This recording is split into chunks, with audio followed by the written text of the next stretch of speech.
Erev Tov, everyone, and welcome. It is Monday night. It is 8 p.m. here on the east side of the United States, here in the diaspora.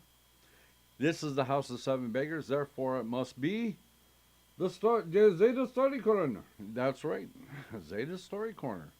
Okay, so we are winding up to the summer break. Yeah, coming up on our summer break. We have one more show after this, and then we will be off for the summer. Yay!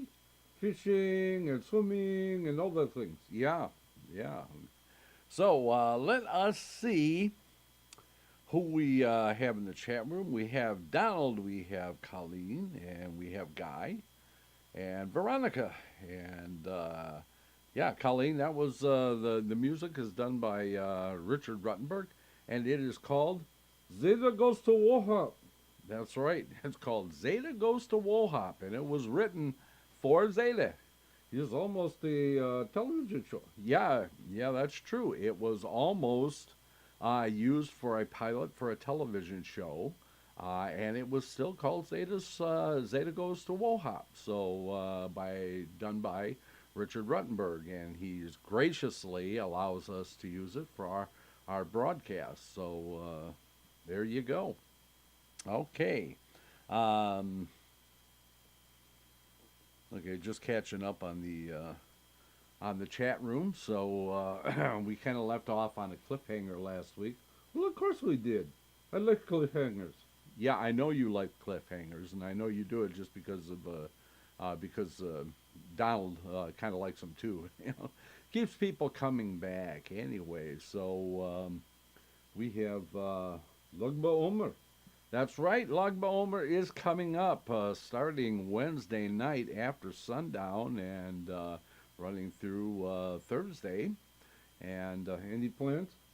Um, yeah, I have a few plans. I think we're going to, of course, we'll be doing the study on Wednesday night, which we will be doing concentrating on kind of stepping out of the Torah and concentrating on Lag BaOmer. And I'll probably take my wife out to dinner and anything else.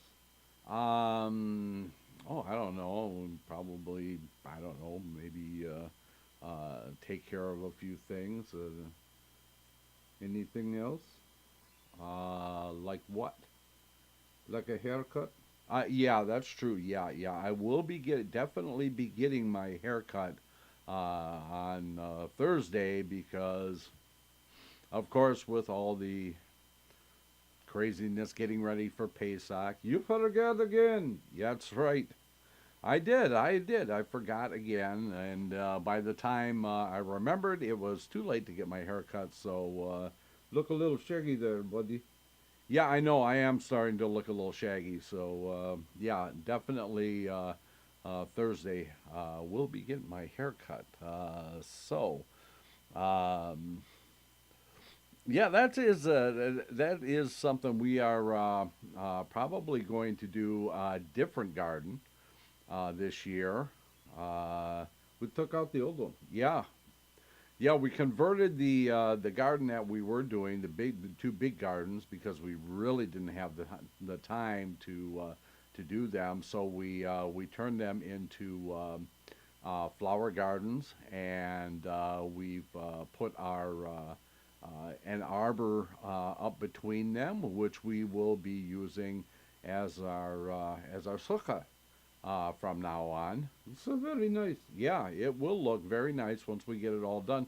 Hopefully, we will have it all done this year. We got the flower beds in, and we've got the beds decorated and everything. We've got the arbor pretty much done, and then we have to just put the stone paths in and stuff like that. But so no garden? Well, yeah, we are going to do a garden, but we're probably going to probably do something a little smaller, like we did many years ago when we first began. We were doing the container gardening, and which is a little easier for us to maintain. And we're going to try some different things like hanging tomatoes. Not the ones like you see hanging in the planters that are actually made to hang them in, but it's a new technique for growing tomatoes that we're going to give it a shot, and we'll see what happens. Should be interesting. Yes, should be very interesting. So we will see. We will see what the time uh, uh, brings. Yeah, straw bales, not going to happen. They won't allow it here. So I would have loved to have tried it, but it's just not something that we're allowed to do in the area that I live. I don't know why. They say it attracts certain rodents and stuff like that, but who knows? Okay, so with all of that, we should probably get on the stories. Yeah, we should probably get on with the stories. Let us hope that, with the help of heaven, that the camera is going to behave, and let us switch over and see if your camera is going to work correctly tonight. Yeah, it was kind of acting up quite a bit last week, so hopefully it's going to behave tonight with the help of heaven. Hint, hint. Okay, and we shall pick up with our story. Now, the last time we were here, we got halfway through the story, so I am going to go back a little bit so that everybody can remember what this story was about. And we start now. Okay, so this is about a clever young lady, remember? So she mounted the goat, and of course her feet dragged, so that as she went along, she was neither riding nor walking. She carried the doves in one hand and the meat in the other. And in this fashion she made her way to the nobleman's courtyard. Now, when the nobleman who was watching from his window saw her enter, he unleashed his dogs. But she threw them the meat and walked calmly past into the house, where she said to the nobleman, "I've brought you a gift that is not a gift." And she released the doves, who immediately flew out the open window. "I want to marry you because you're so clever," said the nobleman. "But we can be married only on one condition, that you won't meddle in the decisions I make when lawsuits are brought before me." So she promised not to meddle, and so they were married. Now, some while later, as she was standing beside an open window, she saw a weeping peasant pass by. "Why are you crying?" she asked. He said, "Listen, one of my neighbors and I own a stable in partnership. I own a mare, and my neighbor owns a wagon. Now, the mare gave birth to a foal under the wagon, and my neighbor claimed that the foal was his. So we asked the nobleman to decide between us. And the nobleman said, 'The foal belongs to my neighbor. That's why I am weeping.' She said, 'Let me tell you what to do. Get yourself a fishing rod and line, and stand in a sandy place just below the nobleman's window. Prepare and pretend that you're catching fish in the sand. When the nobleman asks, 'How can you possibly catch fish in the sand?' you must say, If a wagon can give birth to a foal, then I can catch fish in the sand. Oh, she is very clever indeed, huh? Okay, so the peasant did as she said. And when the nobleman heard his reply, he understood at once that his wife was involved. Turning to her, he said, "Since you haven't kept your part of our agreement, I want you to take the finest and dearest thing you can find in the house and go back to your father." "All right," she said, "but before I go, I want us to have one last meal together." Well, he agreed to that. There was plenty of wine at the table, and she saw to it that he got good and drunk. When he passed out, she ordered the servants to put him into the carriage. Then she stepped into it herself, and they were driven off together to her father's house.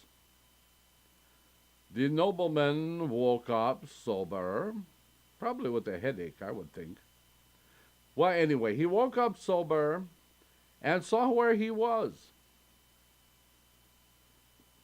"How did I get here?" he asked. She said, "You told me to take the finest and dearest thing I could find in your house. I could find nothing finer or dearer to me than you." "In that case," he said fondly, "let's make up and go back home." And from that time on, they grew old together in wealth and honor. Oh, what a nice story, huh? So I see Kat Belcher Brown has joined us. Good to have you with us. Okay, and Kelsey Lynn. Okay, I see Kelsey Lynn too. This is kind of like Romper Room, right? If I had a mirror that I could hold up, I now announce everybody's name on it. But I don't have one, so maybe we do that. Maybe we do that next year. We get a mirror that doesn't have a glass in it, and we do the Romper Stomper thing, huh? Okay, so we think about that, okay? That'd be fun. I don't know. How many of you out there remember Romper Room? I'll wait. Anyway, while I'm waiting to find out, here is the next story. It's a short story. It's called "Then Where's the Cat?" Okay. The cat in Chaim the Malamed's house was a rotten pest. One day, Chaim's wife bought a kilo of butter and left it on the table, and the cat ate it up. The wife made a terrible racket and threatened to kill the cat.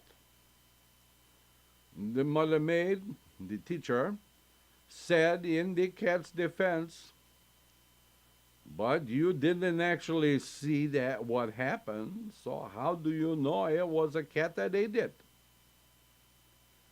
Then he had an idea.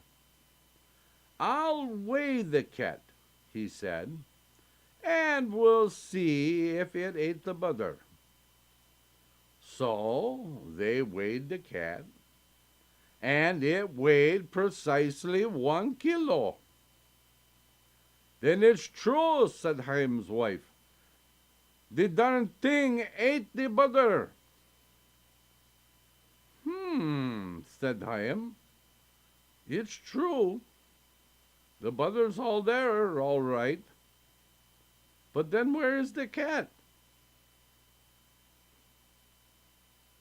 What you think about that, huh? Okay. Still nobody remembers Romper Room. Okay. Maybe I'm just that old that I don't remember. Okay. Now, this one is called, this is another very short one. The best for my wife. A mother maid went to the butcher shop to buy some meat for his wife who was in childbed. In other words, she was getting ready to have a baby. He asked the butcher, the shochet, to cut him a nice piece. The best you have, he said. The butcher showed him some meat, saying, "See how nice the fat is on it." If the fat is so desirable, thought the maid, I'll buy some fat instead. Not very smart maid, eh? And the butcher handed him some fat, saying, "It's like pure olive oil." The maid handed the fat back and went off to buy some olive oil. The grocer, as he handed it to him, said, "This olive oil is as pure, as clear as water." "In that case," said his customer, "let me have some water."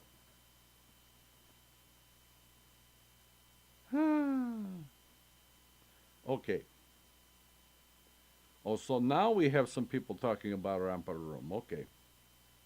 Oh, Veronica said she must not be old enough. She had to Google it to find out what the Ramper Room was. Okay.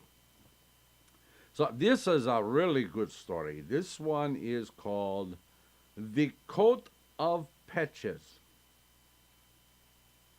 Once there was a man so poor. How poor was he? He was so poor that he couldn't support his wife and 6 children. It's not much of a joke. It wasn't meant to be. Okay. They were hungry and cold. The man thought, "What good is a life like this? I'll have to do something about it." He decided to go out into the wide world and beg for alms. So he said farewell to his family and started off. He wandered through woods and forests and villages and towns and collected a great sum of money in coins, which he then changed into banknotes.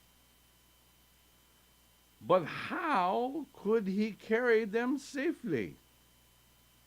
Well, he hid them inside his coat, beneath patches that he had sewn over each bundle of bills.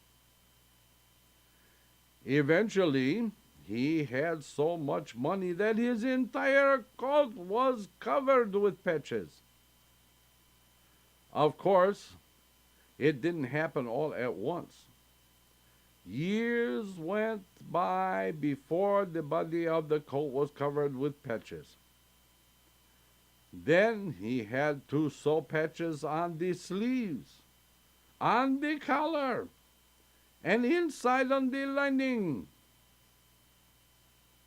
So the years passed. He didn't write letters, and his wife and children, long convinced that he was dead, stopped mourning for him. They grew poorer every year. The mother took in laundry and scrubbed floors, while the children did what they could to earn something for the family. And thus, 30 years went by. 30 years. Can you imagine that? The husband had a real stock of capital by now. And he thought, how much longer must I wander? I'll go back to my wife. So he bought an expensive coat with a fur collar and dressed himself up like a rich man. course he was. He made a parcel of the patched coat and took it with him. When he arrived at his shtetl, nobody recognized him. He went into his house and asked his grown children, "Where is your father?" They said, "Our father went wandering in the wide world. Probably he is dead." He said, "No, he's not. Children, I am your father," and embraced them. Immediately the house was filled with a joyful commotion. "Chaim Yankel is back. He's a millionaire." The whole town was in an uproar.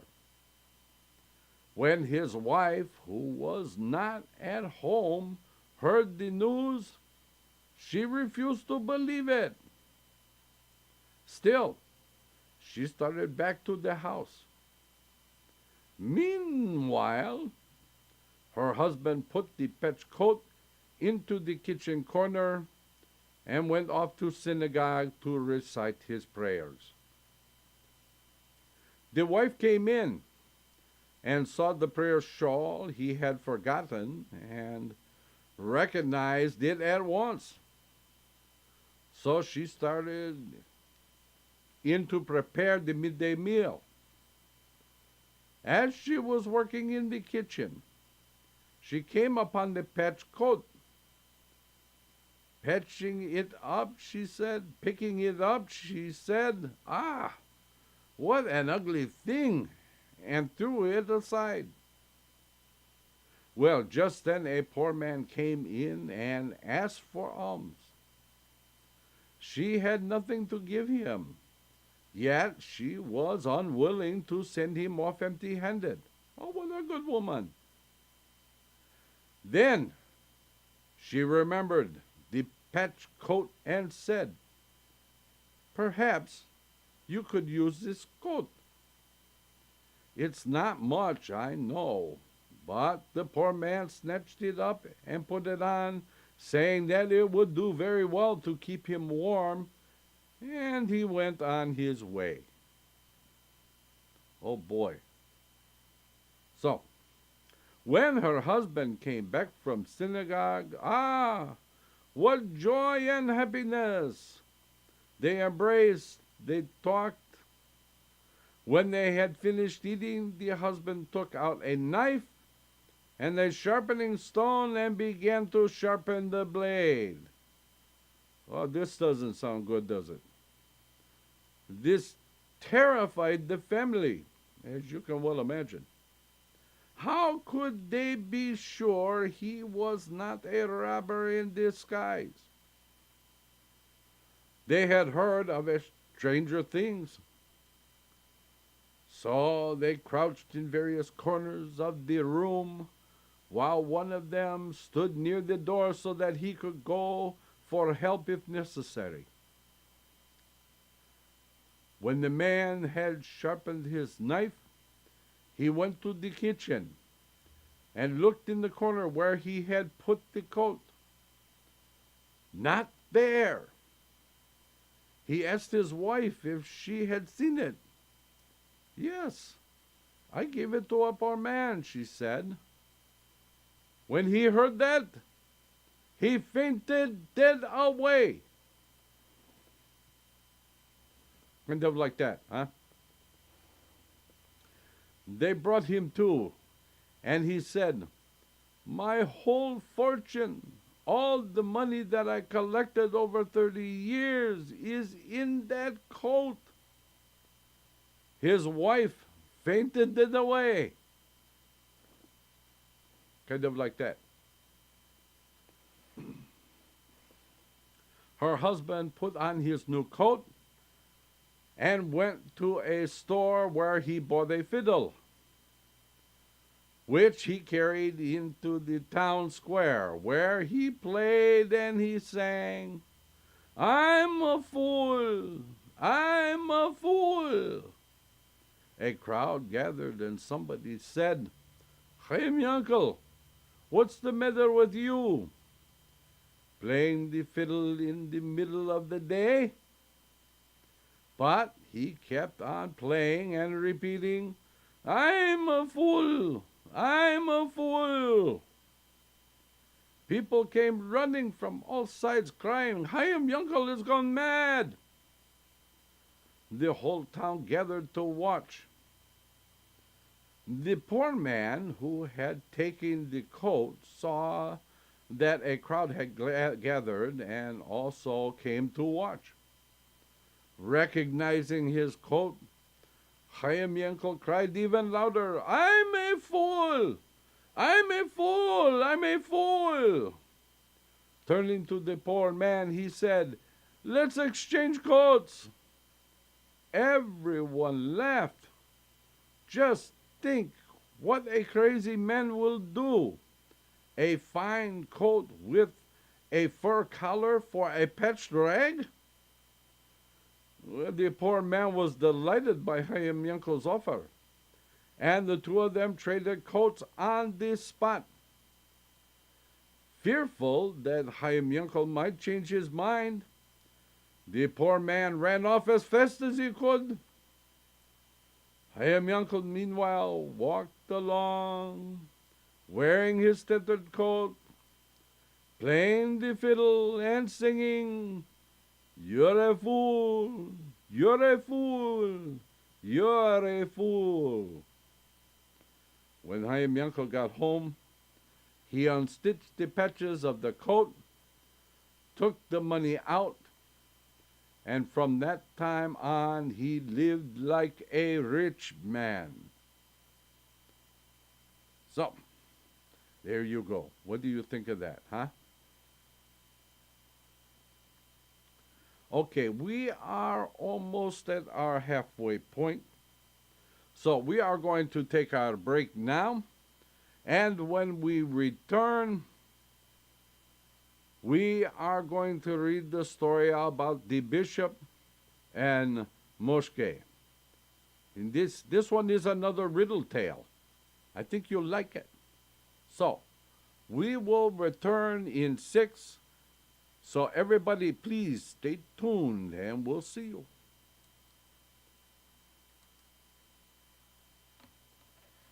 Let's all go to the lobby.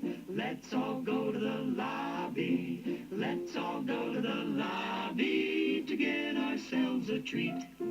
Delicious things to eat. The popcorn can't be beat. The sparkling drinks are just dandy. The chocolate bars and the candy. So let's all go to the lobby to get ourselves a treat.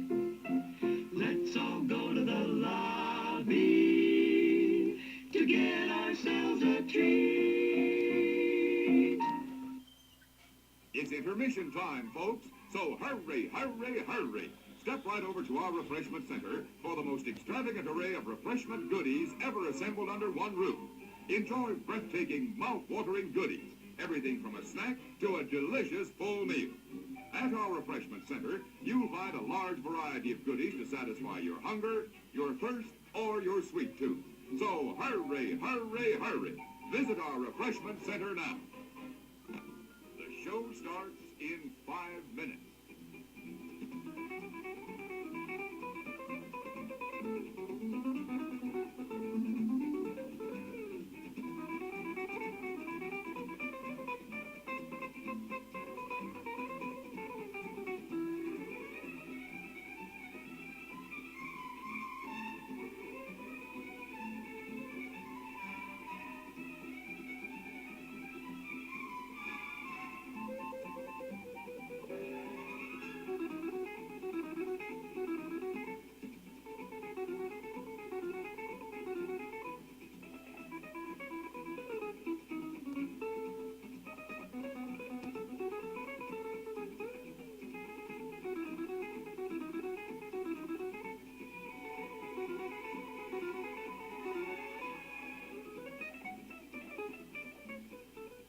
The show starts in 4 minutes.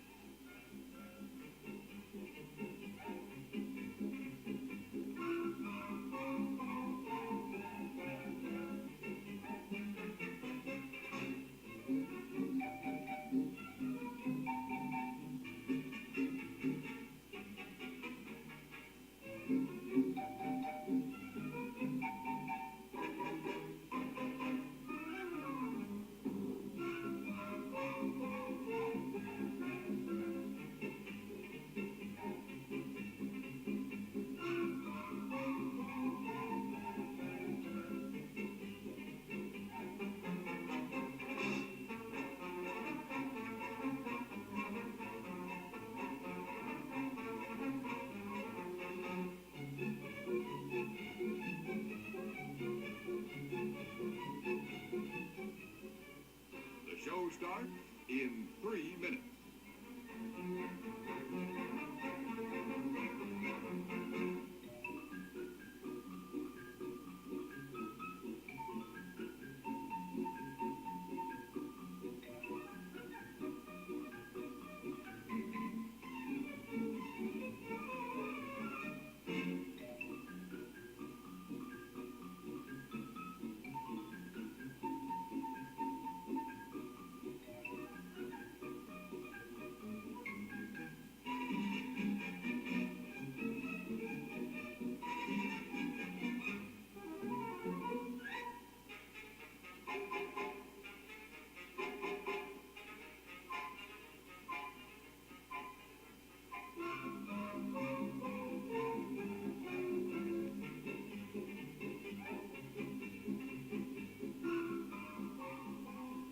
The show starts in 2 minutes.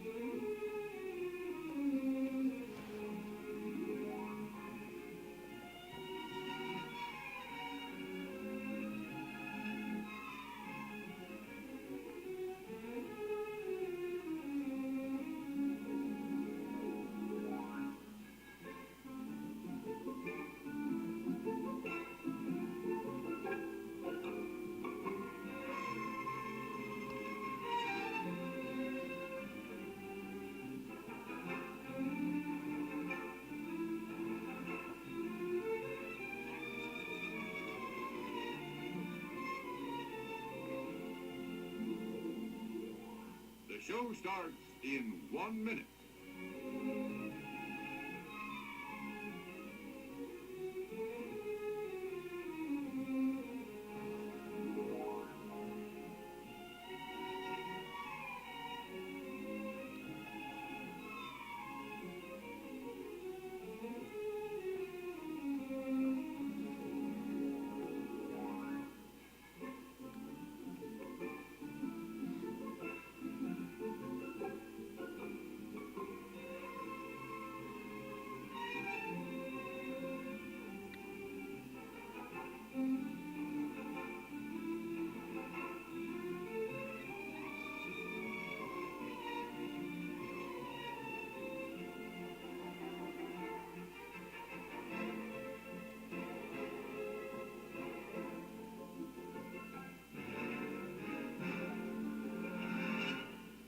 And now, on with the show.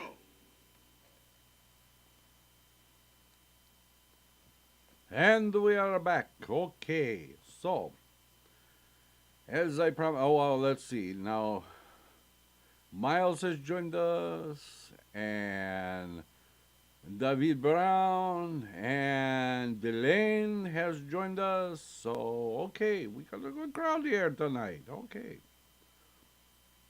Now, this story again is called "The Bishop and Moshe," another riddle tale.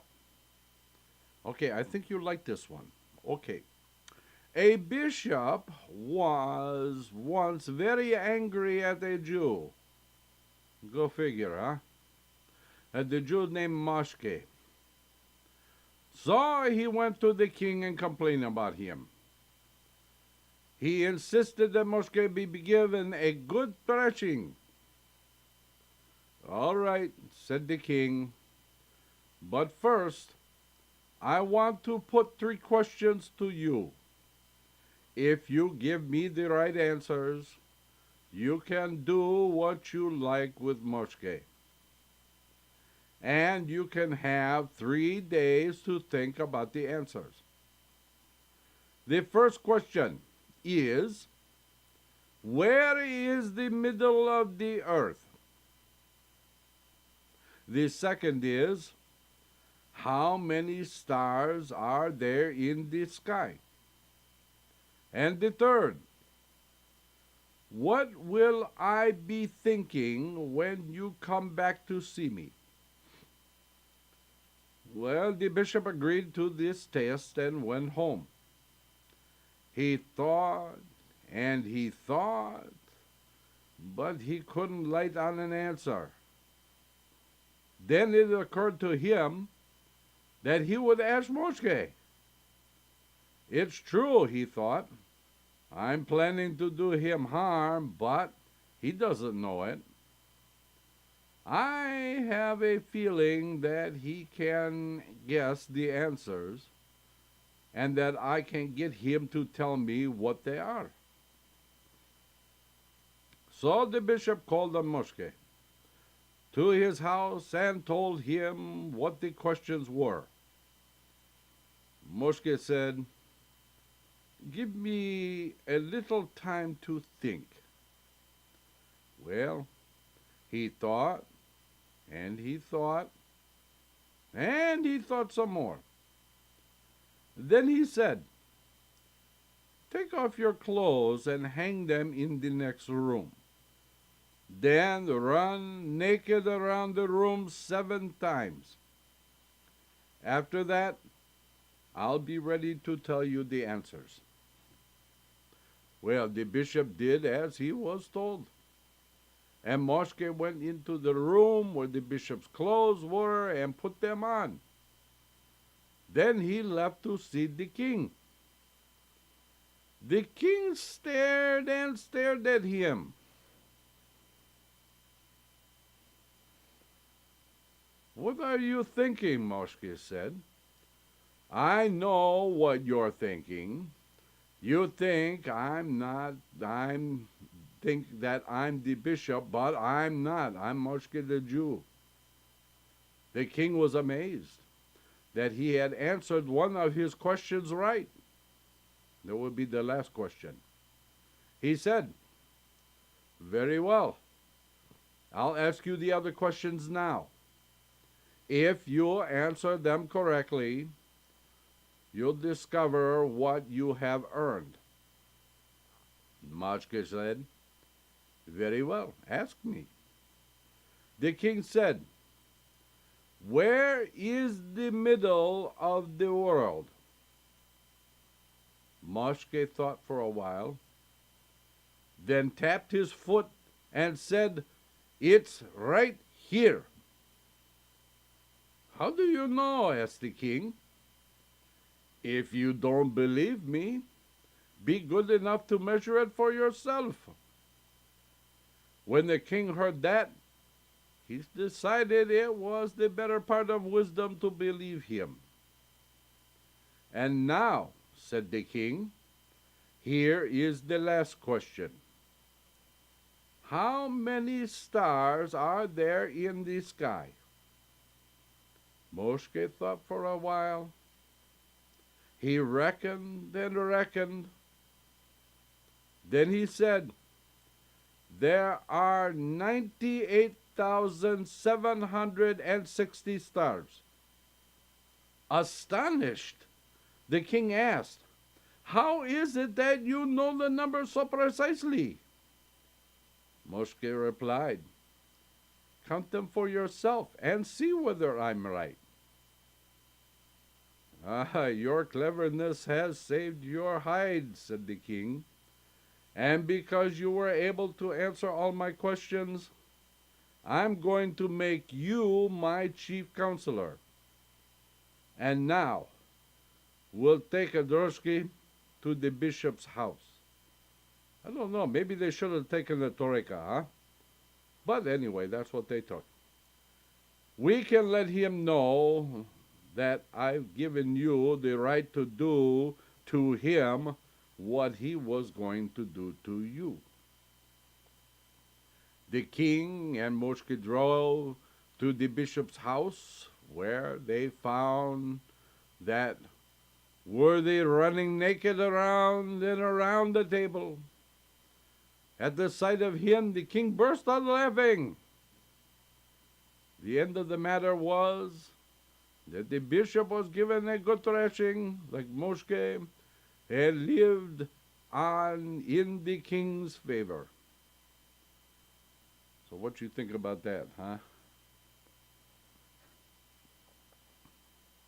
Okay. This story is called Good Manners and Foolish Chushim.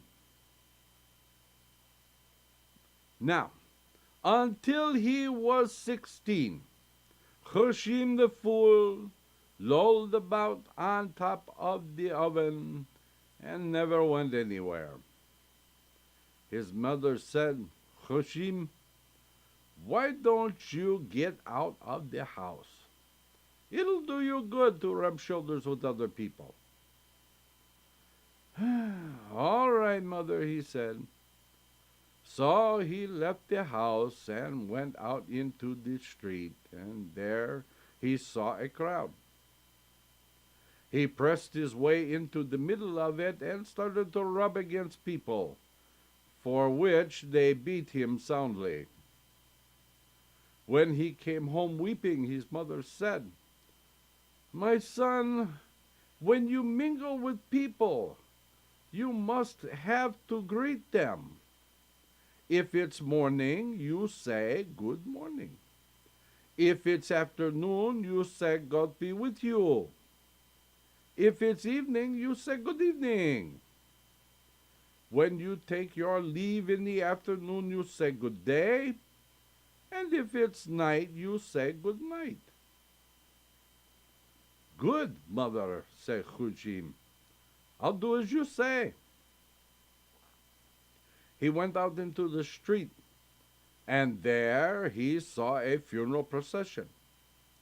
He ran up to the mourners and cried, Good morning, God be with you, good evening, good day, good night, for which they beat him soundly. When he came home weeping, his mother said, My son, if you come upon a funeral procession, you're supposed to weep. And if the deceased is a young man, you say, Woe, woe, such a young tree to be felled in its prime. And if he's old, you say, May he rest in paradise. Good, mother, said Chushim. I'll do as you say. He went out into the street, where he saw a wedding procession going by. The musicians were playing, the relatives of the bride and the groom were dancing. Chushim, seeing them, cried out, Woe, woe, such a young tree to be felled in its prime. May he rest in paradise, for which they beat him soundly. When he came home weeping, his mother said, My son, if you see a wedding procession, you cry, Mazel Tov, and you sing and you dance. Chushim said, Good, mother, I'll do as you say. He went out into the street and came to a house on fire. People were standing around it, weeping and wailing. Chushim called out, Congratulations, Mazel Tov, and began to sing and dance, for which they beat him soundly. When he came home weeping, his mother said, My son, if you see a house on fire, you're supposed to grab a bucket of water and put out the flames. Chushim said, Good, mother, I'll do as you say. Well, he went out into the street, and there he saw a house with smoke coming out of its chimney. So he grabbed a bucket of water, climbed up on the roof, and poured the water down the chimney, for which they beat him soundly. When he came home weeping, his mother said, My son, you may as well loll about on top of the oven.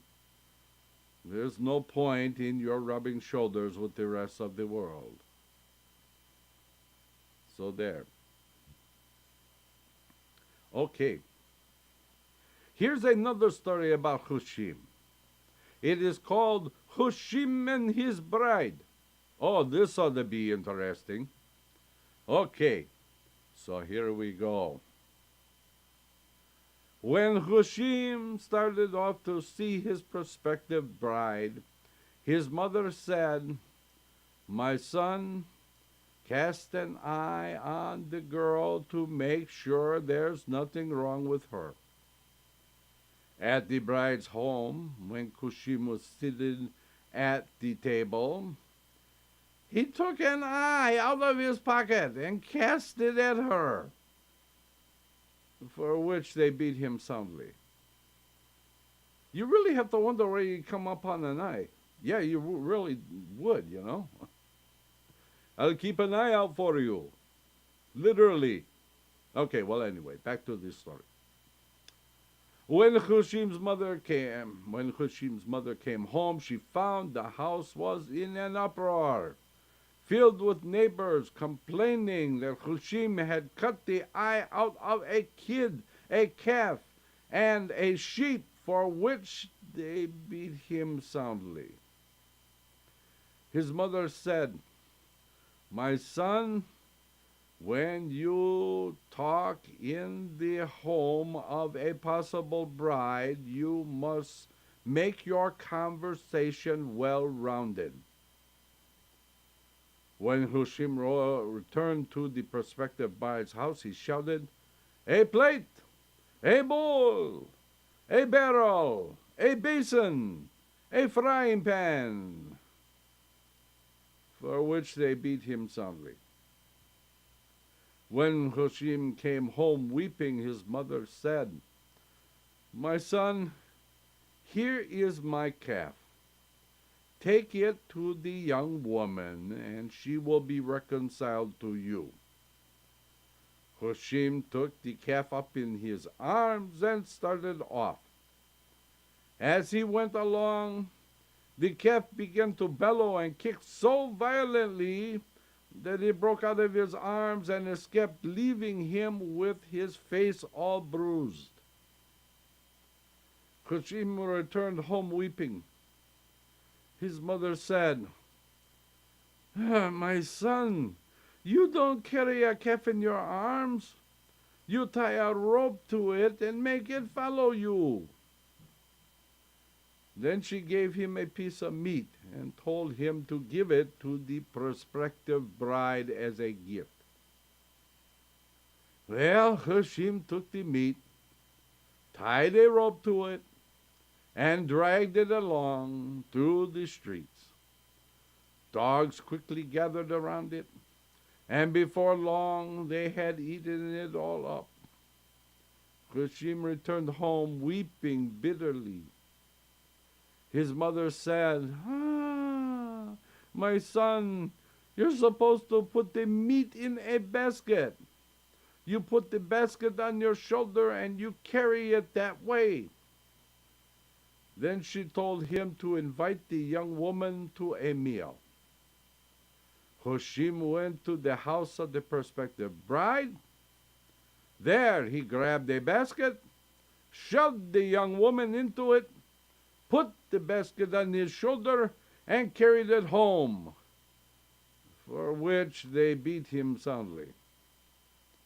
Then his mother said, "You may as well loll about the top of the oven. There's no point in your going to the prospective bride's house anymore."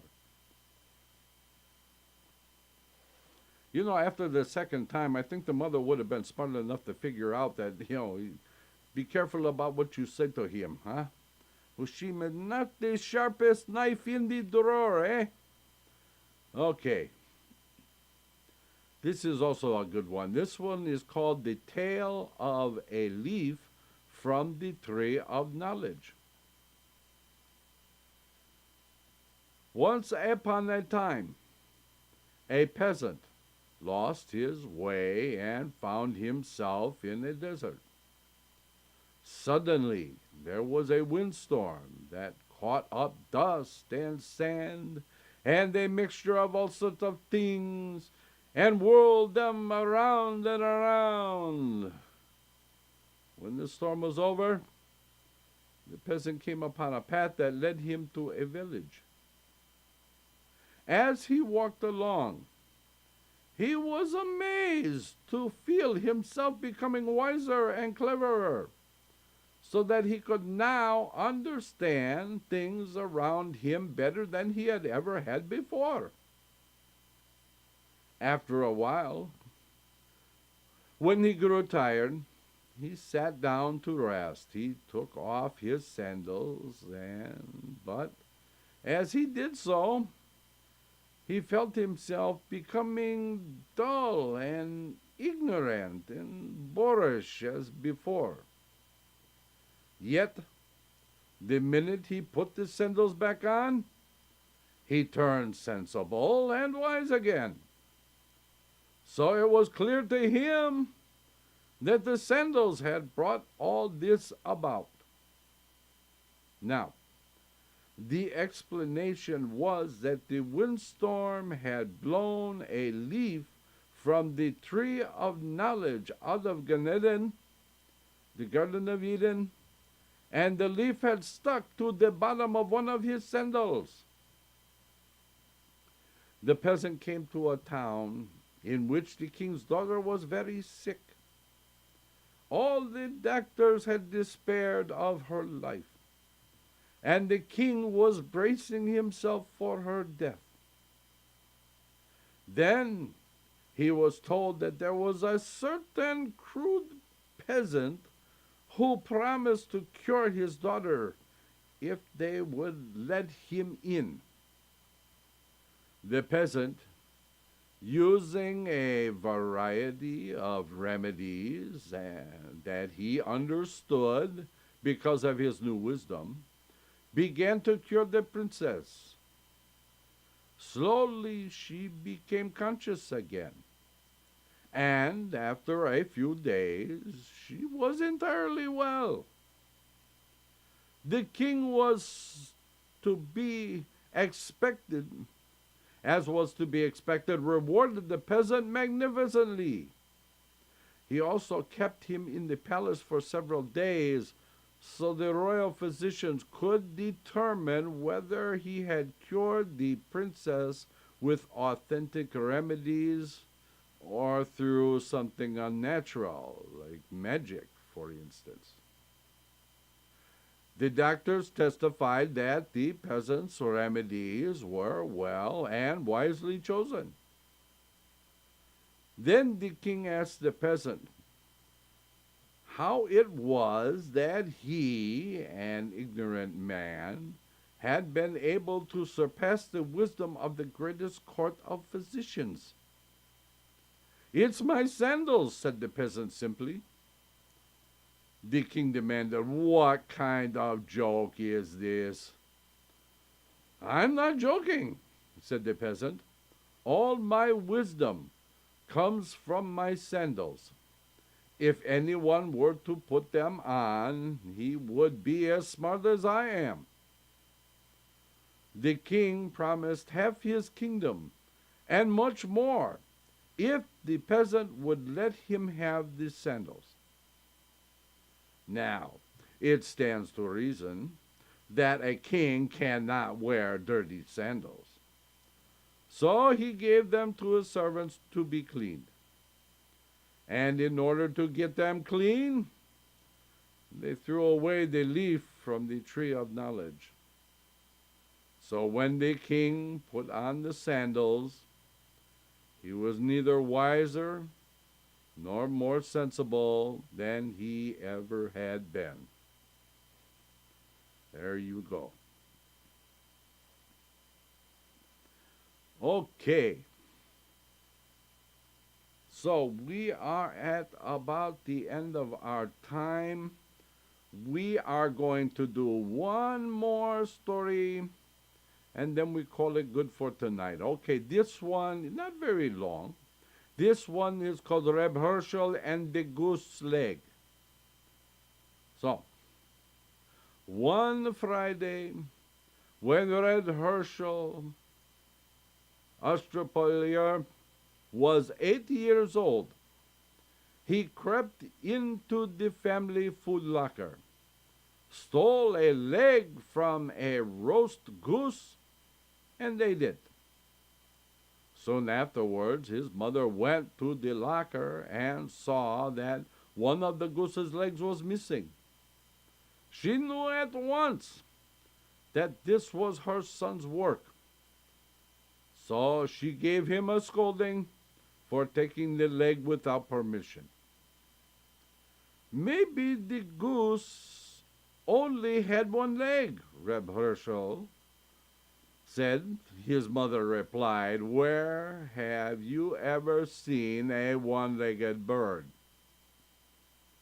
Well, that evening, Reb Herschel went to the synagogue with his father. As they were walking, Reb Herschel saw a stork standing on one leg. "See, father," he cried, pointing to the stork. "Mother says there are no one-legged birds." "That bird," replied his father, "habitually stands on one leg. His other leg is hidden beneath him. Watch me drive him off, you'll see." The father picked up a stone and threw it at the stork. The bird quickly lowered its other leg and flew away. "So you see that your mother is right?" "Ah," said Reb Herschel, "maybe if you drove the roast goose off, you'd see its other leg." Okay, so that is the end of our stories for tonight. We will pick up again next week. As we said, next week is going to be our last week for the summer. Don't forget that after the show at 9:30, don't forget to watch Rabbi Shlomo. He will be counting the Omer at 9:30. On Wednesday is the Torah study with Rabbi A and Rabbi Ruvain, which they will be talking about the Log BaOmer, which starts Wednesday evening. And then don't forget Shabbat services on Friday night at 8 p.m. and on Shabbat morning at 10 a.m. Until next time, all my dear friends, we will simply say, Laila Tov.